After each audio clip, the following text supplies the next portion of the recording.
Hi friends, నేను మీ గోలా. మన channel fourth estate channel మీకు నచ్చినట్లయితే సబ్స్క్రైబ్ చేయండి. వీడియోస్ నచ్చినట్లయితే లైక్ చేయండి, కామెంట్ చేయండి, షేర్ చేసి సపోర్ట్ చేయండి. ఇప్పటి వరకు అష్టదిక్కులు వాటి అధిపతుల గురించి గత వీడియోలో తెలుసుకున్నాం.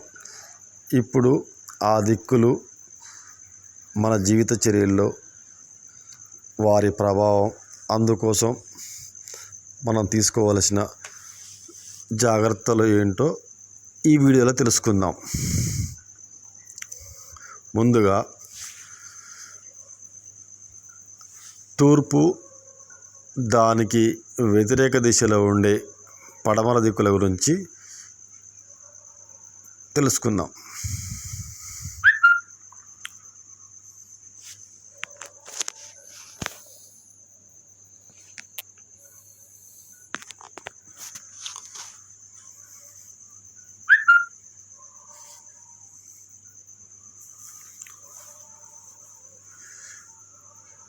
తూర్పు దిక్కు ప్రజలు అత్యధికంగా ఈ దిక్కునికే ప్రాధాన్యత ఇస్తారు. ఇళ్ళ నిర్మాణాలకు కానీ, గృహప్రవేశాలకు కానీ, దేనికైనా తూర్పు దిక్కుకి ఎక్కువ ప్రాధాన్యత ఇస్తూ ఉంటారు. ఈ దిక్కునకు అధిపతి ఇంద్రుడు. ఇతడు క్షత్రియ సంభవుడు, దర్పానికి కీర్తికి కారకుడు, రాజస గుణాధిక్యత కలవాడు. ఇతని వాహనం ఐరావతం, ఆయుధం వజ్రాయుధం, భార్య శశిదేవి.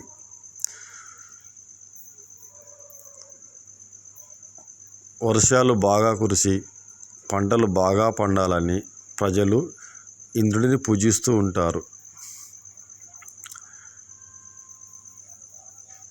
ఇక ఇంటి స్థలాలు కొనేవారు ఎక్కువగా ఈ దిశకే ప్రాధాన్యత ఇవ్వడం జరుగుతుంది.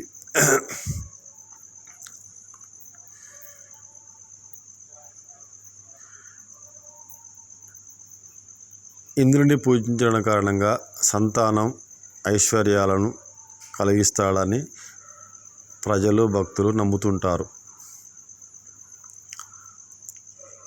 అందులో భాగంగానే తూర్పు భాగంలో ఎక్కువ బరువు పెట్టడం మంచిది కాదని వాస్తు పండితులు చెబుతూ ఉంటారు.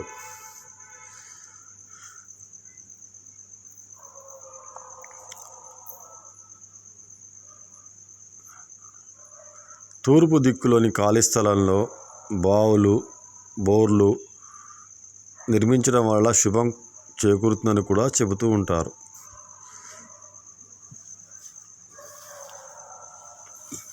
కాబట్టి అన్ని దిక్కుల కంటే ప్రజలు తూర్పు దిక్కునికే ఎక్కువ ప్రాధాన్యత ఇస్తుంటారు. అది జరుగుతున్న విషయమే, మన అందరికీ తెలిసిన విషయం కూడా ఫ్రెండ్స్. ఇకపోతే తూర్పుకి వ్యతిరేక దిక్కు అయిన పడమర దిక్కు, దాని గురించి ఇప్పుడు మనం తెలుసుకుందాం. ఈ పడమర దిక్కునకు అధిపతి అయిన వరుణుడు అంటే వాయుదేవుడు పాశంతో బంధించి పురుషులకు తక్కువ సామర్థ్యాన్ని ఇస్తాడని చెబుతారు. ఈ వరుణదేవుడి భార్య పేరు కాళికాదేవి. ఇతని వాహనం మొసలి,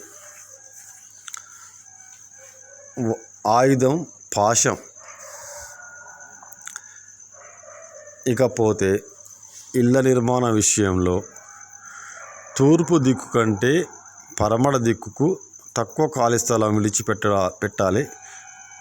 అది తప్పనిసరిగా వాస్తు పండితులు చెబుతూ ఉంటారు. ఈ దిశలో ఎత్తు ఎక్కువ ఉండేలా చేస్తే సకల శుభాలు కలుగుతాయని కూడా చెబుతుంటారు. ఈ దిక్కులో కూడా మంచినీటి బావులు, బోర్లు ఏర్పాటు చేసుకోవచ్చని సూచిస్తుంటారు. అయితే ఇవి విదిశలకు తగలకుండా జాగ్రత్త పడాలని కూడా హెచ్చరిస్తూ ఉంటారు. ఫ్రెండ్స్, ఇప్పుడు తూర్పు, పడమర దిక్కుల గురించి తెలుసుకున్నాం. వచ్చే భాగంలో మరో 2 దిక్కుల గురించి తెలుసుకుందాం. అంతవరకు సెలవు.